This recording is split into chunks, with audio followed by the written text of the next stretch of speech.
the objective of this experiment is to obtain the thermal conductivity of insulating powder.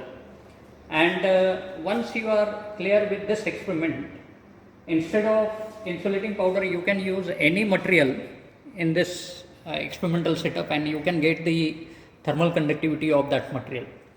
So firstly, what I'll do is I'll cover the setup, then I'll explain you the procedure, and then I'll show you how to calculate the thermal conductivity. This is a very simple experiment. Now, firstly we will start with the experimental setup. So the experimental setup consists of a sphere. It is a hollow sphere. So there are two concentric spheres as shown in this figure, which you can see. So this is the inner sphere, inner one, which has a radius of 50 millimeter, and there is another concentric sphere which is of 100 millimeter radius. So in between these two concentric spheres, you have an insulating powder which is filled, properly compacted and filled in this concentric area. Now the inner sphere is heated using the heater, electric heater. So we are giving the input, electrical connections are done to the heater, and we are giving the input to the heater, and the input is measured using ampere meter and or ammeter and the voltmeter. So once you give the specified input, then the heater will start heating the inner sphere. The inner sphere will then conduct heat through the insulating powder towards the outer sphere. Now what we are doing is we have 4 thermocouples which are mounted on inner sphere and 6 thermocouples which are mounted on the outer sphere. So once you get or you achieve steady state, means the heat which is given by heater is equal to heat which is convected to the surrounding from outer surface, steady state is reached. After that we take the observations. So what are the observations that we need to take? There are 4 thermocouples which are mounted on the inner surface. So 4 temperatures on the inner side and 6 temperatures on the outer side. So 6 thermocouples are mounted on the outer side. So you have 6 temperatures on the outer sides which are to be noted down.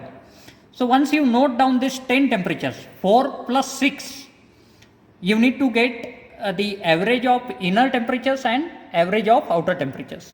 So Ti, that is average of 4 temperatures, T1, T2, T3 and T4, and To, which is average of next 6 temperatures, that is T5 to T10. So once you have Ti and To, right, the expression for the rate of heat flow through a hollow sphere, which we know using Fourier's law, is 4 pi k Ri Ro Ti minus To divided by Ro minus Ri. It should be Ro minus Ri. So what is unknown in this case? We need to calculate K, which is thermal conductivity of the insulating powder, right? This insulating powder which is filled in the annulus area, and we need to know value of Q. Q now in this case is V into I. V into I. So voltmeter reading into ammeter reading, that will give you value of Q. So that is V and I is noted down, and that is equal to Q. Actually Q is equal to Vi cos phi, that is the heat which is given to the heater. So heater receives electrical energy which is converted to heat, and then it is heating the inner and inner sphere, which is then conducted through insulating powder to the outer sphere. So V into I into cos phi, that gives you value of input which is given to the heater, electrical input which is converted to heat energy. So now in this case we are assuming that power factor is 1. So cos phi is 1. So we have Q which is equal to V into I. So using voltmeter reading and ammeter reading, we are actually getting that value of Q. So Q is known, 4 pi, K is unknown, inner radius which is 50 millimeter, so that you can convert it in meter, Ro, that is outer radius which is 100 millimeter, that also you can convert it in meter, And then you have Ti and To, which is average of inner temperature and outer temperature, that also we know. So once you substitute, only unknown that we have is conductivity. So K can be easily obtained from this expression, which is conductivity of the material which is filled in between these two spheres. Now in this case it is asbestos powder, so you will get value which is around 0.2 watt per meter Kelvin. You can fill any material in these two spheres. Like if I want to get conductivity of wood, wooden material, right? The sawdust. I can just fill this sawdust in between these two spheres, compact it properly, and I will get the conductivity of sawdust. Similarly, if I want to get conductivity of any other metal powder, I'll fill that metal powder here and I'll get the conductivity of that metal powder. Because you see here, other things are same, right? Depending on the material which is used here in between the two spheres, I'll get Ti and To.